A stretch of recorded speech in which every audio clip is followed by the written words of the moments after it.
What is up, guys? Today we are talking about the ultimate Summer Jam speedrun. If you play your cards right, you can literally jump your rushed account from Town Hall 14 all the way to Town Hall 18 in just 1 week. Yes, a single week. We are talking about stacking a 25% Summer Jam discount, a 50% returning player boost, and the Gold Pass perks to cut your upgrade times by 70%. But if you don't know the exact game rules and hard gates, you are going to get completely stuck. Here is exactly what you need to do, what you need to skip, and how to fund it. Before we get into the festival, I just want to touch up on an in-game mechanic going on with my own account. Since this is my alt account, and after I put my main Town Hall 18 account to sleep until Town Hall 19 drops, this account has been inactive for over 35 days. This means when I logged back in, a 2-week 50% builder time reduction bonus was applied. This will apply to your account too if it's inactive for 35 plus days. While my main account is on a hiatus until Town Hall 19 to let the auto upgrade mechanic do its thing, this is the perfect time to show you how I got there so fast and how you can make a major leap during this summer jam. So let's get this out of the way first, because this is very important. Do not upgrade your resource collectors or mines. Let me explain. There's a mechanic in the game that causes the amount of loot you can be rated for in multiplayer battles to go up based on what's sitting in your collectors. Leaving them all at level 1 means people will take much less of your loot while you're away, leaving those resources safe for your upgrades. You do want to upgrade your storages though. For the Summer Jam Festival, if you are a rushed account strictly focused on reaching max Town Hall as fast as possible, I recommend you get your gold and elixir storages to at least 14 million capacity each. You can go further, however. There are other upgrades you must be doing if your plan is to reach the highest Town Hall possible. Next up, archer towers and cannons. Despite the fact that you're a rushed account, recommending these defenses might seem a bit backwards, but we are future-proofing here. See, at higher Town Hall levels like TH16 and up, you will run into merged defenses. These require a pair of cannons or archer towers to be at max TH15 level to build. You need to unlock these merged defenses to progress forward to Town Hall 17 and 18.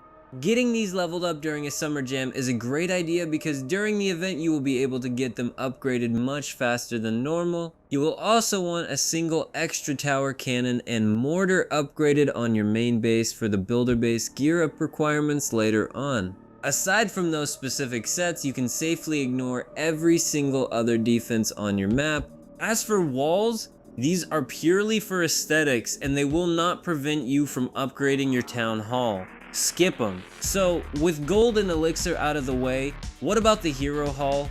Well, if you're under Town Hall 13, then you will need to get it to level 7 to unlock the Royal Champion, which is the max level you have to reach to clear the shop requirements.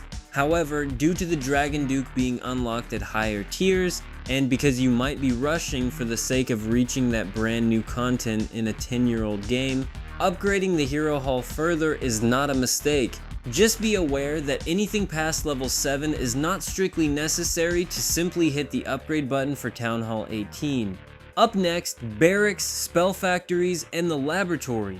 These will never keep you from going up in Town Hall level. If you wish, simply unlocking goblins, getting them upgraded to level 7 in the lab, and then turning them into sneaky goblins is a great strategy for securing plenty of loot. Having more troops unlocked is nice, and if you are gunning for TH18, the barracks might just be what you want to start on first. What about army camps? These are usually recommended to get done ASAP, and during the Summer Jam Festival, they will take a lot less time. It's a great move for securing more loot during your raids due to directly increasing the number of troops you can take into battle. Now, this is another one of those things that is not technically necessary. If you really want to, you can get rushed all the way to TH18 with level 1 army camps, but good luck on those sneaky goblin raids. My recommendation, you don't need to rush maxing these out, but do get the first few upgrades done at least until they start to take multiple days. You don't want to waste too much time on them as they aren't mandatory for rushing, but they will help you secure the loot needed for your bigger upgrades. Next, let's cover the absolute king of mandatory upgrades, the Eagle Artillery.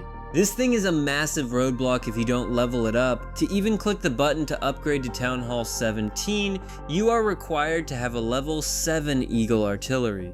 And here is the crazy game mechanic part. Once you initiate the TH-17 upgrade, your Eagle Artillery is permanently sacrificed and merged right into the Town Hall itself to create the Inferno Artillery. You literally lose the defense from your map forever. So if you aren't at level 7 yet, make this your #1 structural priority during the jam, because it will completely stop you from reaching 17 or 18 if it's lagging behind. After that is done, you will just have to star up your Town Hall's internal weapon tiers to finally unlock Town Hall 18. With the mandatory stuff out of the way, let's talk about your rushing strategy and style. There are different forms of rushing. First, you have the I'm fastest rusher. This style gets it done. You do the absolute bare minimum to get to Town Hall 18 and use your books of building strictly on high day mandatory upgrades only. All your focus goes directly into grinding out the builder base requirements in order to unlock Bob, your 6th builder, as fast as possible. This style works, however, it ignores a major portion of the game, army composition. While I mentioned earlier that you can easily use sneaky goblins to get all the loot you will ever need, that loop gets old fast. Therefore, a wise rusher is someone who is still trying to get to the end game as fast as possible, but they decide on a solid starter team goal. They get the specific units they need upgraded in the lab ASAP, meaning the lab and barracks are actually solid investments for long-term account growth, especially if you're planning on playing in Clan Wars. As I mentioned earlier, getting your army camps up is also a good idea if you're planning a true endgame build and upgrading your units around that specific strategy. This lets you ignore the junk and just upgrade the exact troops you will actually use. You can also factor in your heroes, upgrading them and collecting the specific event gear from blacksmith events that fit your team composition the best. A single hero starter team, where you let the other heroes just exist while eventually getting their own event gear, is a great start to competing in the endgame environment. Since we mentioned heroes, one other thing you might want to go ahead and upgrade is your Dark Elixir storage. This is used to upgrade heroes, and each level increases your total capacity, so you will eventually need a larger tank. But there's no immediate rush. You don't actually have to manually level your heroes to enjoy them. Simply upgrading your hero hall to max and popping a power potion or having a hero boost active will automatically max them out to your current ceiling in battle. This is another massive reason why rushers choose this path. These potions and timed boost periods allow them to play any team composition they want, provided they simply have the troops unlocked in the barracks. The pet house is another thing that once you're at the higher town halls, you will want to max out because every level unlocks a new pet. While simply getting it to level 4 means every active hero will have a pet assigned to them, you really want to unlock those overpowered later game pets ASAP so you can start leveling those up as well. Remember, your troop and spell upgrade times are also boosted during the summer jam, so if you are pushing toward Town Hall 18, this is the perfect time to get your team sharp. Finally, let's break down the Summer Jam Festival timeline, your weekly upgrade strategy, and how the progressive discount system works. Looking at the event map, week 1 is Gold Quest week. All gold upgrades are discounted by 25% to 40% depending on your Town Hall level. Higher Town Halls get smaller discounts, so maximizing your value early is key. My advice, stay at Town Hall 16 for now. Do not upgrade until you have 6 archer towers, 6 cannons, and your core defenses leveled enough to gear them up in the builder base. You should also max out 4 wizard towers. At Town Hall 18, you can merge these into powerful defenses. Future-proof your base now while the gold discount is at its peak. The same strategy applies to your Eagle Artillery.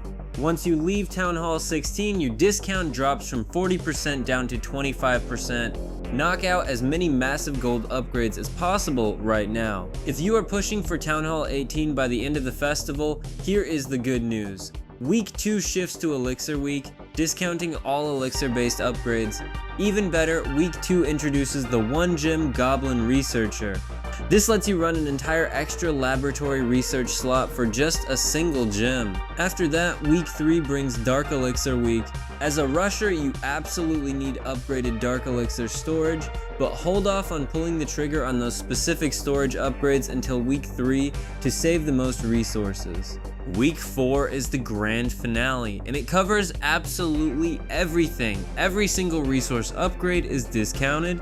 This is the perfect moment to make your big jump to Town Hall 17 and beyond. Here is the ultimate rush trick. Start your Town Hall 17 upgrade right at the beginning of week 4. Because the system locks in your discount based on the Town Hall level you start the week with, you keep the massive 40% TH16 discount for the rest of the event, while freely rushing forward. And that covers the definitive do's and don'ts of rushing during the Clash of Clans Summer Jam Festival. These strategic rushing principles apply anytime you want to max your base at lightning speed.